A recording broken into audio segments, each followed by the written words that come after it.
everybody. It is Sunday, April 27th, 2025, year of our Lord. And we are doing, I don't know, is this a quick one? Is this a special cast? What do you want to call this one, Adam?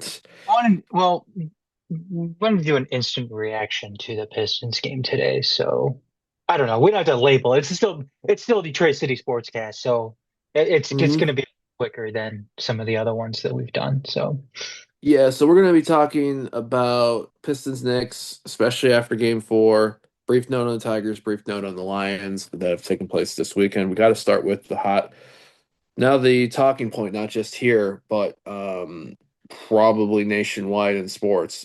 So the Pistons came into the Knicks game four today at LCA after a tough game three Thursday, a 118 to 116 loss. In advance, also we apologize, folks. We talked about doing some post match recaps on there. Life's gotten a hold of us. Maybe we'll get some depending at the end of the series. So this will settle. After a tough 118-116 loss on Thursday, the Pistons came in. Rough shooting start today. Sloppy with the ball, but a late first half surge saw them down by seven, took over the third quarter, held the Knicks to 14 points, and at one point the Pistons were up by 11. However, Jalen Brunson, who went to the locker room for what may have been a triggering of an ankle injury, came back, points, cat from threes, and it led to a final possession for the Pistons with the Knicks up one. Roll to Cade Cunningham, look from the top from the foul, basically a jumper from the foul line, in and out. Ball kicks out to Tim Hardaway Jr. for a 3-point shot. Josh Hart makes contact with Tim Hardaway Jr. Deemed a no call. Knicks take game four, 94-93, 3-1 series lead. Um, which for which is already on one level for Detroit Pistons fans. Not the first time we've seen controversial issues of a being called for a foul when we shouldn't, or not getting a foul when we should have.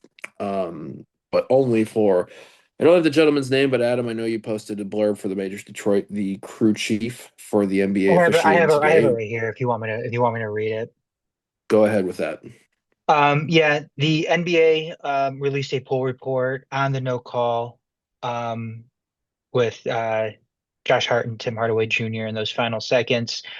The question was asked by Detroit News poll reporter Cody Davis with the chief David Guthrie following today's game. Davis asked, "What did you see on the last series, and why wasn't there a foul called on Tim Hardaway Jr.'s three-point attempt?"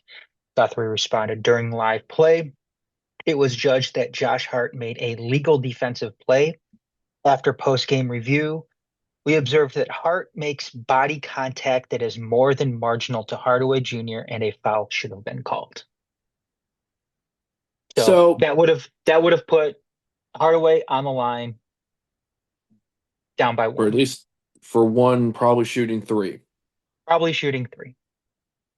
I need to go check and see where his feet were at, but it looked like it was, from what I initially saw, it looked like there was contact from beyond the arc. So, but either way, it doesn't make a difference because they were down by one, and he would have at least gotten two shots A very good foul shooter too. and against. So, uh, Garrett, the frustrating thing about this is, yes, you wish the Pistons were shooting better in the first half. You wish the Pistons played better in the first half. You wish the Pistons didn't give up that 11-point lead in the second. Um, but when you're dealing with a 1-point game in a playoff series, nonetheless,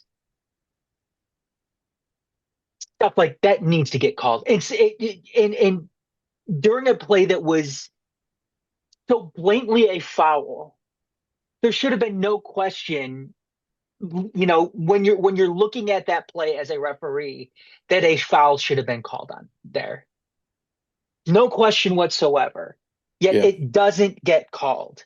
And Not even reviewed, not even that group review that you sometimes see on a play like that. yes, they didn't even, and you see, I understand that, you know, missed calls are part of the game.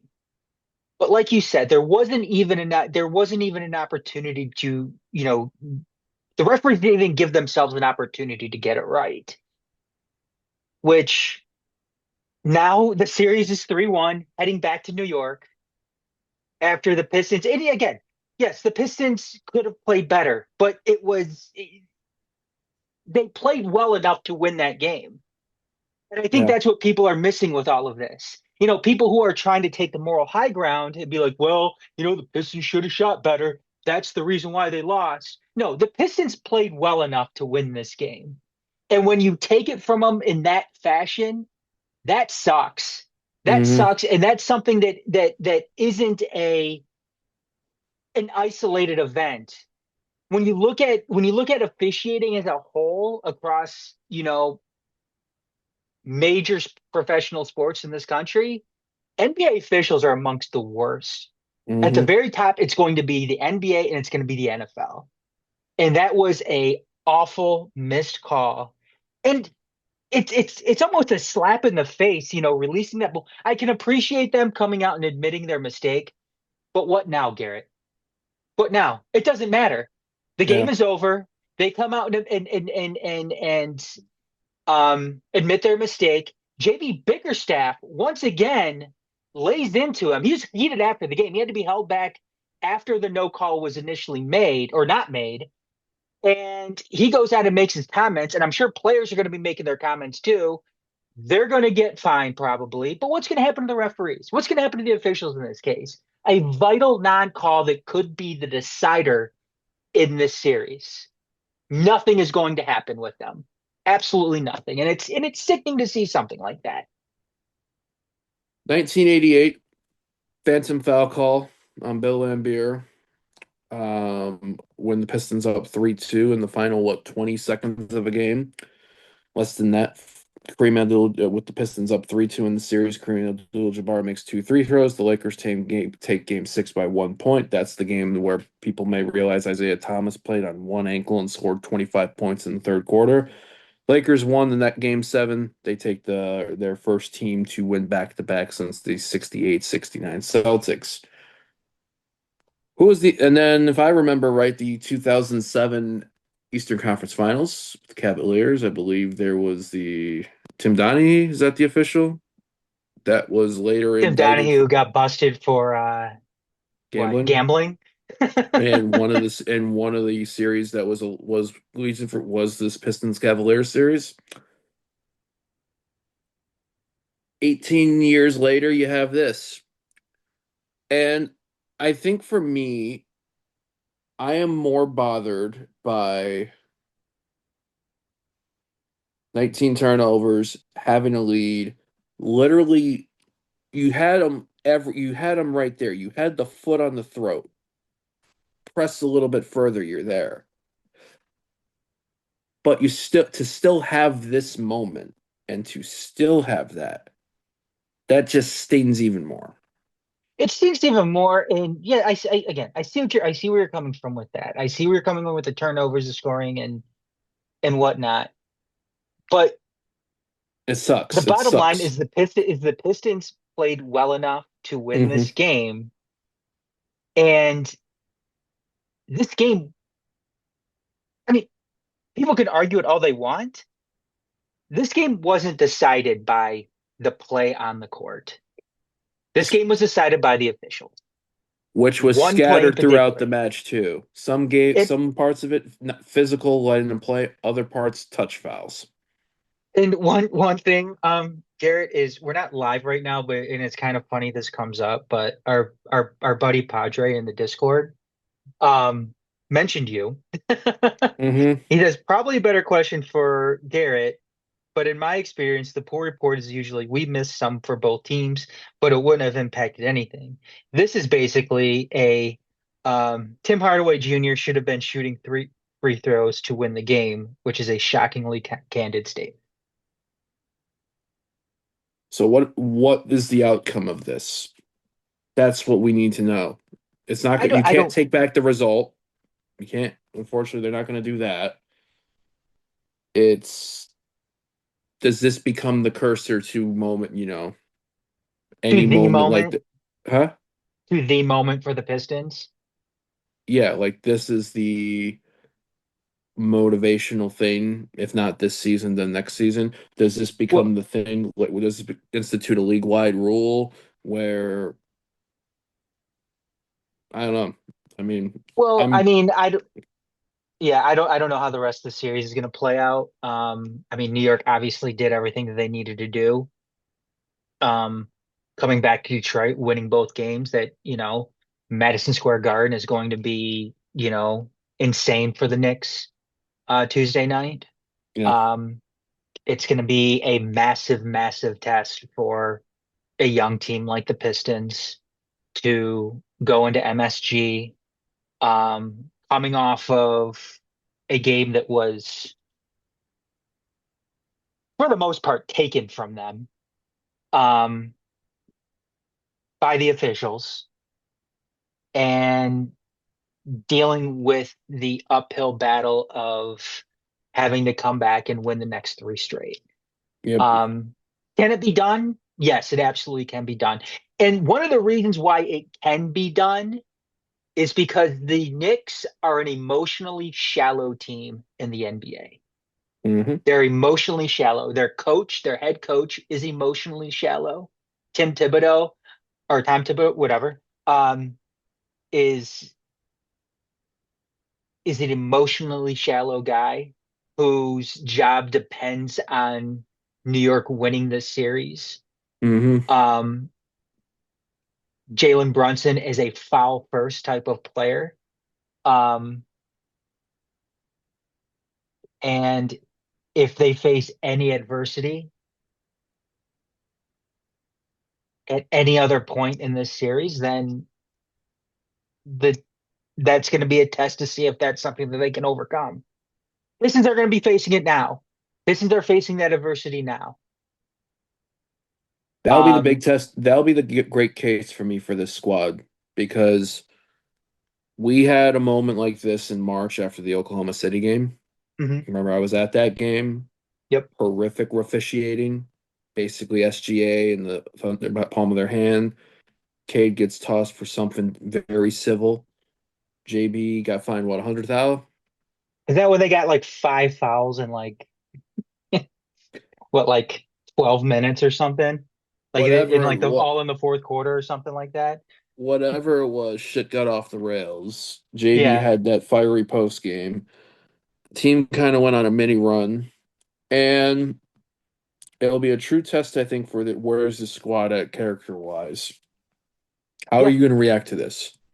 Are you It going is to it let this sink you up, or are you going to this going to motivate you to go in the garden and fuck shit up on Tuesday?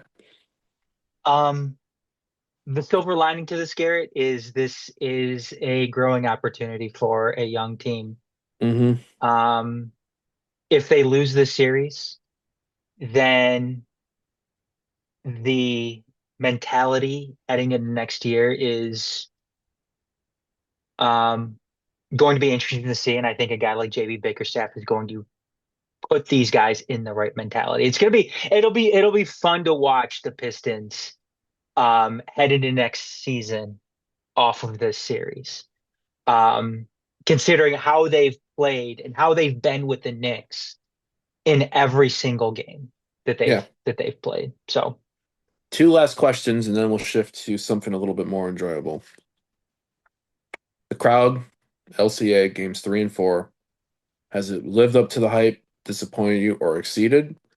And how infuriating is it for us as locals in our final year of local broadcasters being able to broadcast the first rounds that we did not, that George Blaha had to be alternating radio quarters with Mark Champion and Rick Mahorn today I mean, because the it game was sucks. I mean, it's kind of mitigated just because of what has happened these past couple of games, but because Pistons fans have plenty of other things to get pissed about. Yeah, I wish that, the local broadcast, because I remember that's what they always used to do with the Red Wings too, is, yeah. like the first, I want to say like the first two series were always local broadcasts with the Red Wings. I can't Yeah, and remember if then that's the they case. did that until the 2010s, and then they shifted that to round one only. Yeah. God, because I thought I could remember watching like the Red Wings beat the Ducks in like the second round, and having like Mickey Redmond and whoever. I don't think it was Ken Daniels at that point. What was the other question? Oh, the LCA living up. Yeah, I think it's been great. I think it's been great. I We think it's had been a a good crowd. I think that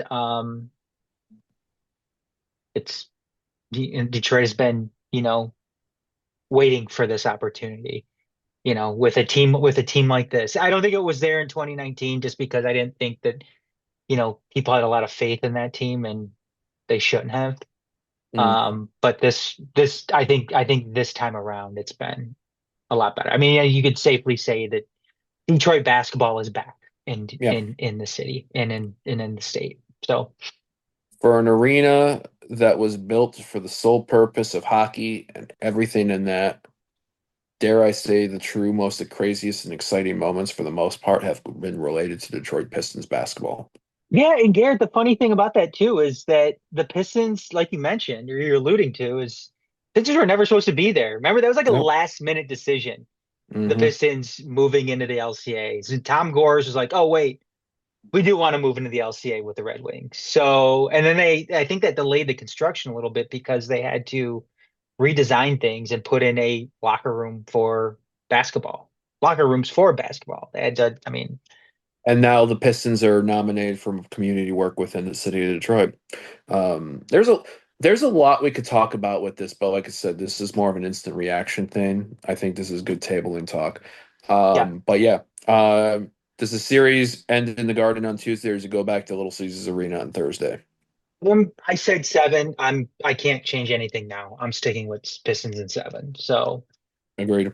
That's We talked about the Knicks being fragile. Prove us wrong. Tuesday night. As if this is already entertaining enough. Here we go. Speaking of entertaining, why don't we talk about the best team in the American League? Why don't we talk about a Detroit Tigers team with the best home start to a season since 1911?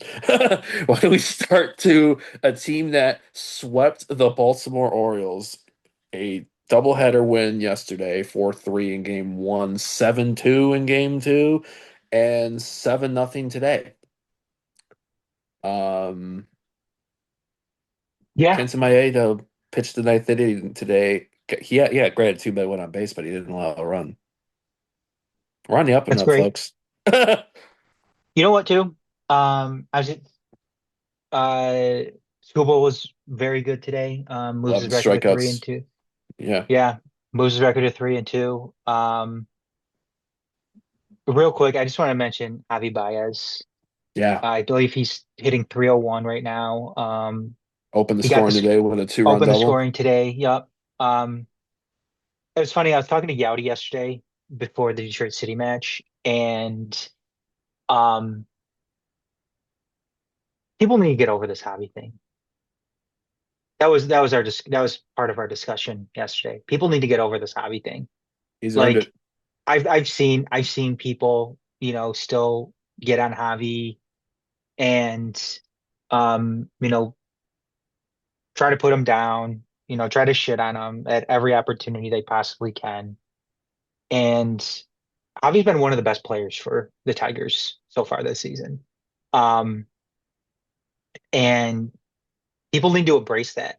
What was the old gif of Macho Man? You don't need to like it, but you need to accept it.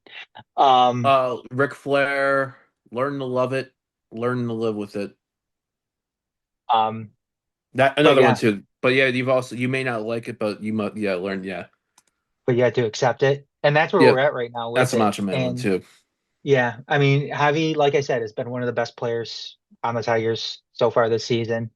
Um, Zach McKinstry too. Because Zach but McKinstry was somebody last year that was also on like that's you had your suspects of people you would complain about. Zach McKinstry was one of those. Zach yeah, McKinstry now is one of our most unsung heroes this season already. yeah. And but this is what the Tigers needed. The Tigers were going to be good this season, and if it was going to be a prolonged uh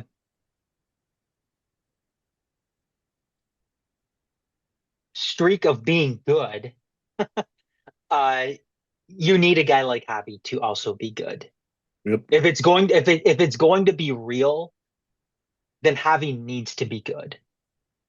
Um, because last year, the second half of the season, that was magic. And the only reason why they were in that position where they had to put off that run is because the way that they were winning before that wasn't sustainable.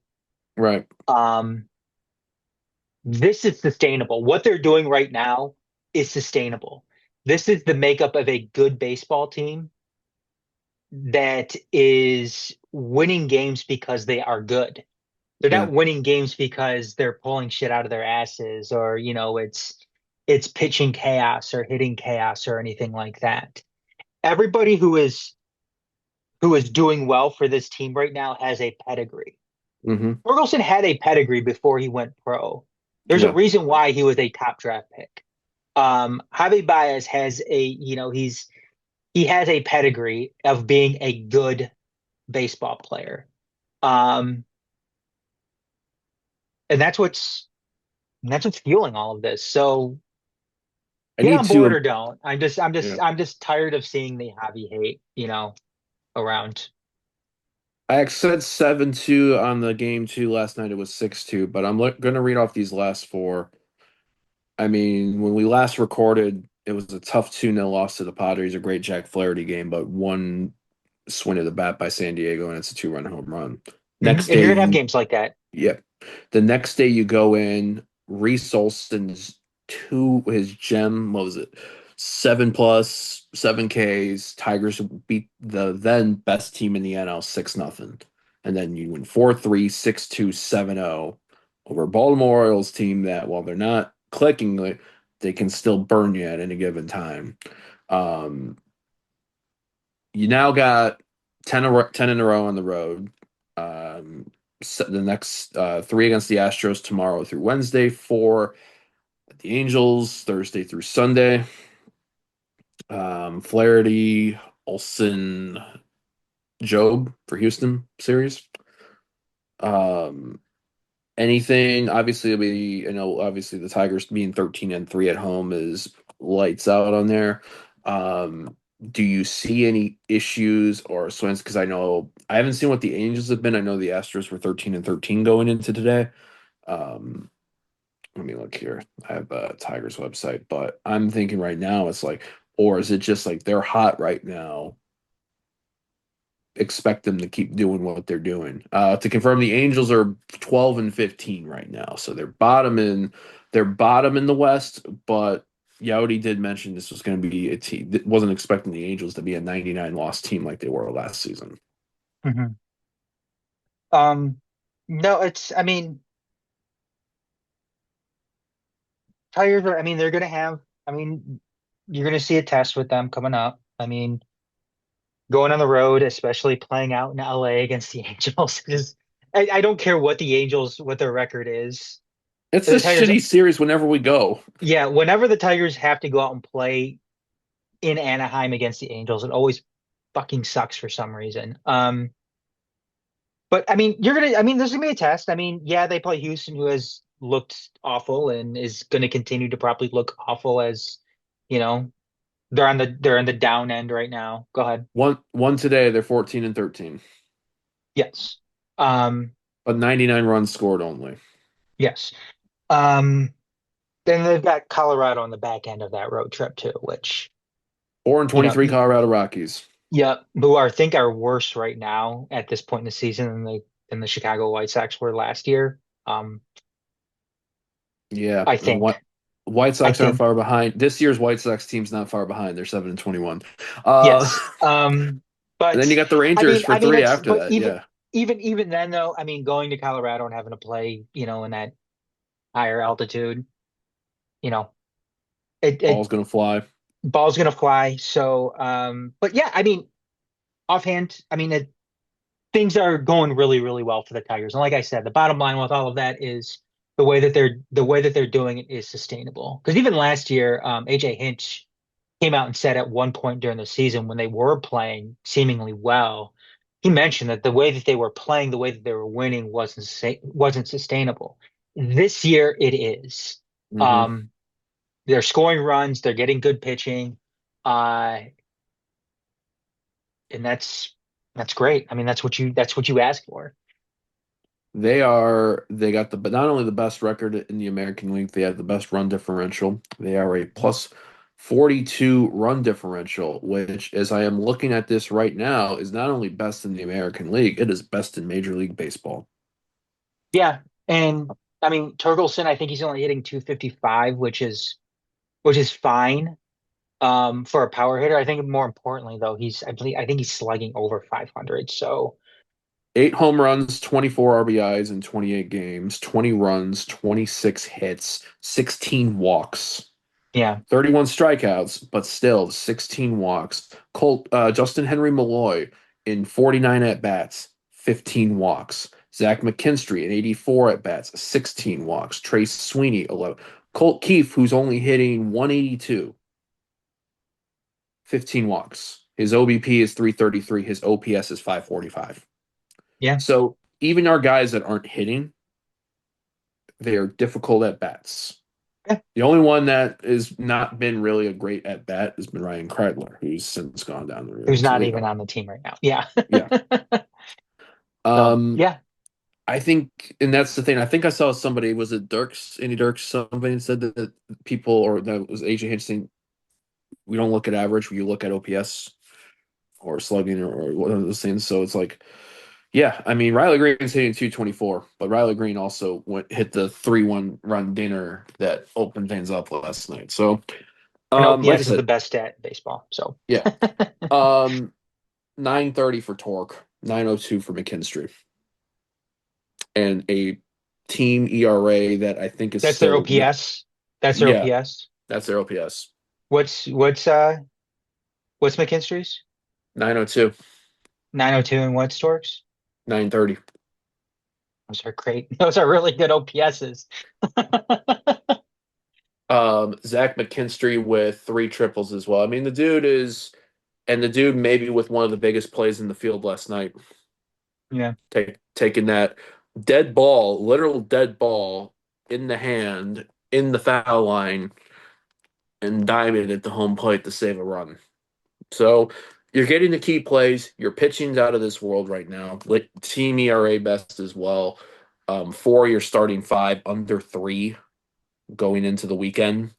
Um, I mean, yeah, they're on pace to win 104 games right now. As after today's win, the last time Tigers team won 100 was the team that won in 84, that won 104. The 87 team led the league with 98 wins, but unfortunately, as we know, for those that may know, they got bounced in the ALCS by the Twins, who won the damn thing. So there's still plenty of baseball to play, but damn, I'm excited. We're going to, at some point within these next couple weeks, get Yowdy on to do a kind of another special Tigers episode to talk about like what we're thinking of right now. I don't know when that's going to be, probably within the next week or two. But you know, folks, get ready for that because there's plenty of good things to talk about right now with this Detroit Tigers team. That AJ Hinch has talked about buying in with the rest of this Detroit sports city and there. How many Tigers you saw at Thursday's Pistons game three, continued Lions participation both in game three and game four. Obviously, Dan Campbell is there today, Jared Goff. And the Lions, I think, is a great segue. The NFL draft concluded in Green Bay. I'm not going to lie, I didn't watch the draft. It wasn't in Detroit. We've had some other good things going on. I'll eyeball picks. Terry and Arnold apparently looked like $1 million in his suit, and then absolutely did a nice comedic roast of Green Bay at Lambeau. And maybe the for our Detroit Lions, maybe my most sentimental draft selection ever that happened late Kate yesterday. Rutledge. No, no, that Rutledge and Tesla are the 1-2 hair combo. I am talking about our edge pickup from Boise State. Um, Assassinin. yeah, Is that how you pronounce it? Yeah. that to No. me, Um, listening to him on that call to Dan Campbell, and him talking about in the post match about literally saying the things we've said about wanting to run through a wall. He's ready to run through a wall. He's ready to run through a wall for him right now. 22 sacks, 32 tackles for a loss the last 2 seasons for Boise State. Um, didn't start playing football until he was 2019. I believe he came over from Egypt when he was 7. Um, no, this is it's I like it. You get tremendous value for him in round 6, pick 196. Um, they needed an edge. I don't know if he's going to be the guy that they're looking for, that missing piece opposite of Aiden Hutchinson. Um, that's a tall order for a guy being drafted in the 6th round. But if you're looking for a guy with, a depth guy, then they very well could have found him in Ahmad Hassanin. I'm probably butchering that last name, but I mean, offhand though, I mean it looks like a good pick. Obviously, you just need to see how that transitions to training camp and actual NFL games. But yeah, he's saying all the right things. Um, Stats look good. That's exactly the type of guy that you want to see, playing for your team.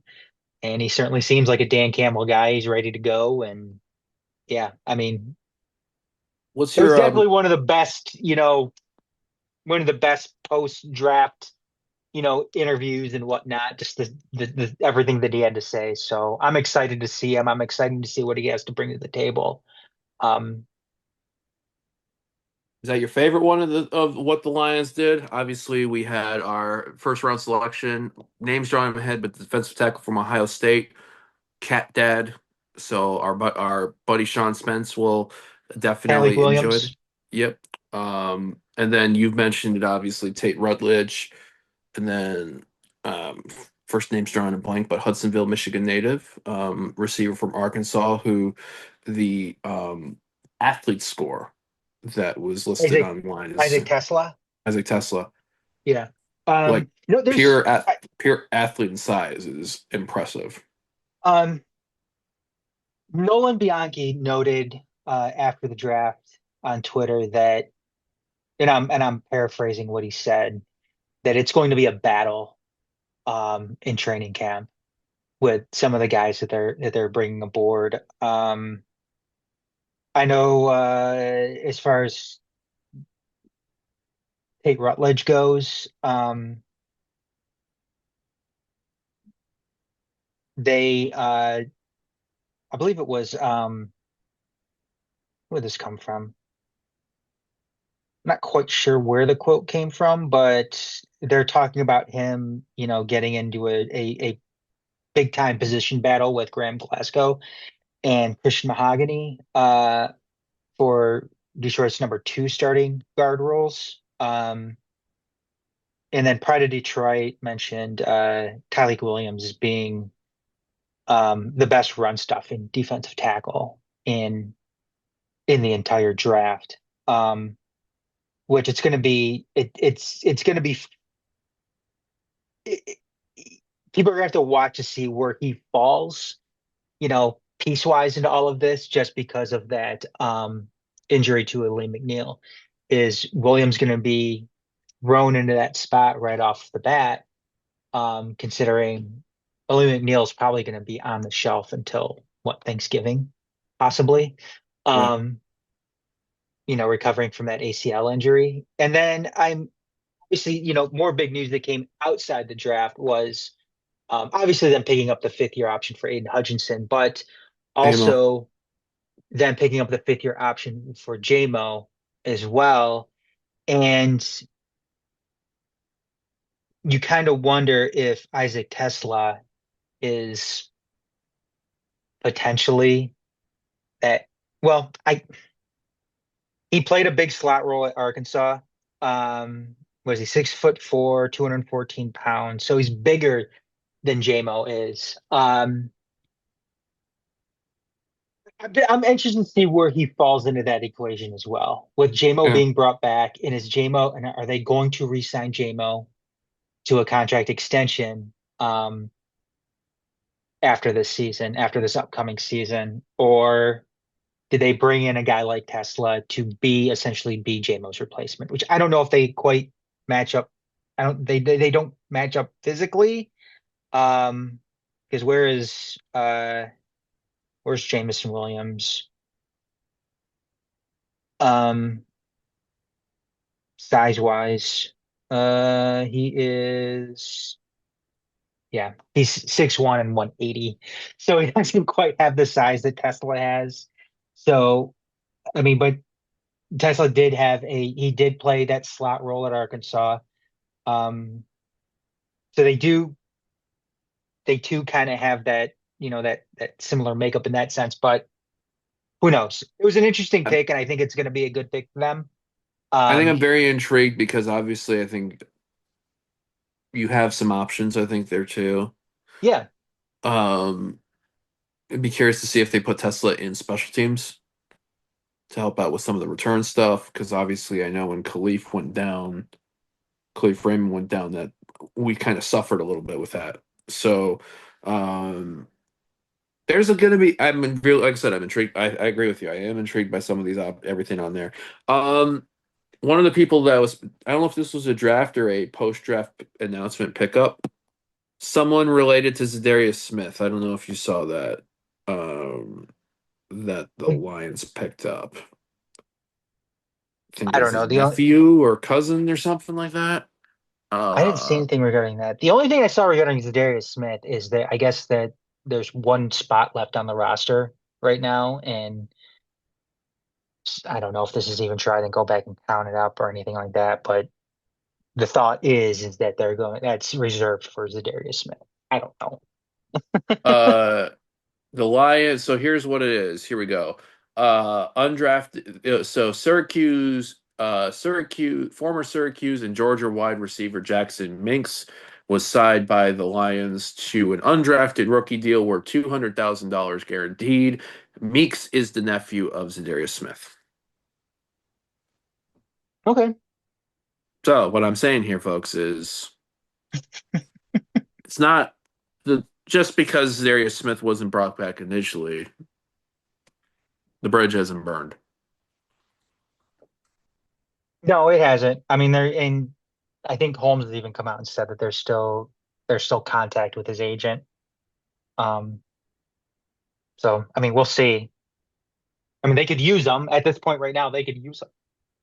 They need another edge rusher. Yeah.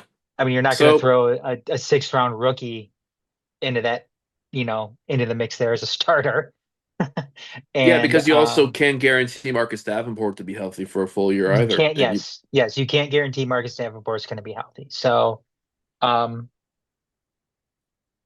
I mean, the longer things go on with Zadarius Smith not getting signed and Detroit not fulfilling that need with somebody else, then yeah, that obviously the higher the probability is, there's going to be, them linking up again and Zadarius going to be, being brought back to Detroit. So, and it seems like he's hanging around too. I mean, he was at the Pistons game, what, last week or something? yeah, dude still digs it, man.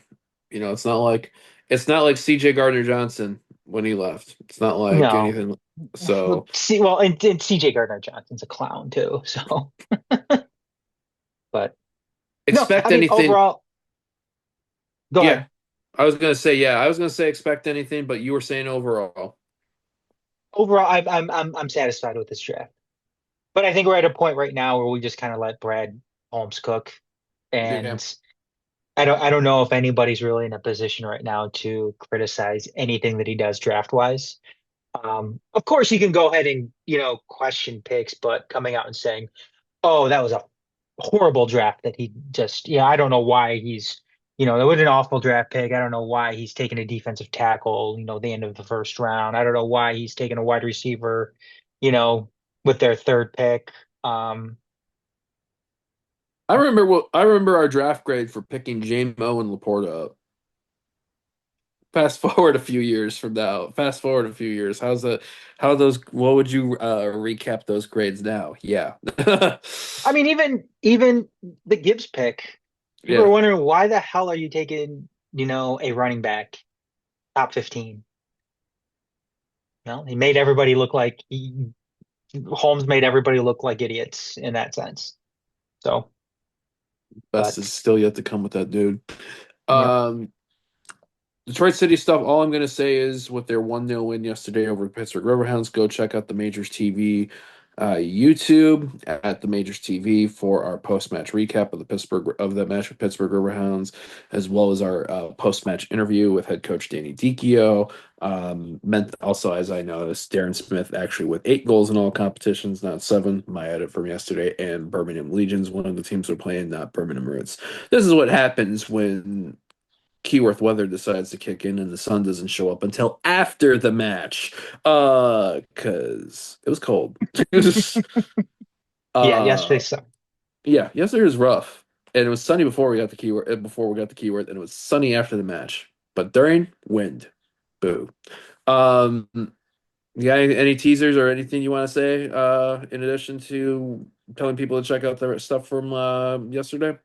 No, everybody, whenever we go to Keyworth and it's cold and windy and shitty weather, I'm always reminded that I'm glad that the Lions don't play outdoors. Everybody that wants, their team to play outdoors, it's football weather. Well, go try sitting in it for Yeah. soccer's a lot quicker than the NFL. I argue that the bleachers absorb some, depending on where you're sitting in the bleachers, some of that absorbs the wind. Down on field level, you get it worse because the wind is coming at you in 5 different directions, I think. So, um, yeah, but no, good win by City yesterday. In their next matchup at Indy 11, back in USL Championship League play this coming Saturday, 7 p.m. We will be recording to make City make Spence. Look for that middle to end of this coming week, Yep. whether in video or audio form. And I think that's kind of essentially it right now. Anything else we need to cover today, bud? Or you think feeling good? No, check us out. Detroit.themajorsports.com, our website. Make sure you subscribe. Leave us a 5-star review on any of the major podcasting platforms, Apple Podcasts and Spotify. You can watch our podcast on YouTube, youtube.com/the majors TV. And find us on any social media platform as well, at Team SNX Detroit on Twitter, Blue Sky, Instagram, Facebook. Um, you can find me at Team SNX Adam on Twitter and Blue Sky. And you can find me Twitter, Instagram, Discord at GM Comments, and Blue Sky gmcomments.bsky.social. And well, we briefly talked about Detroit City FC. You can also see our other Detroit City FC centric folks at Channel 451, Majors TV. That is youtube.com at Channel 451, as well as Channel 451, wherever you check the podcast out. So yeah, that'll cover this, what our instant reaction / other thoughts of edition of Detroit City Sportscast. And yeah, for Adam, Garrett, thanks for checking this out. And yeah, we'll stay tuned for next time.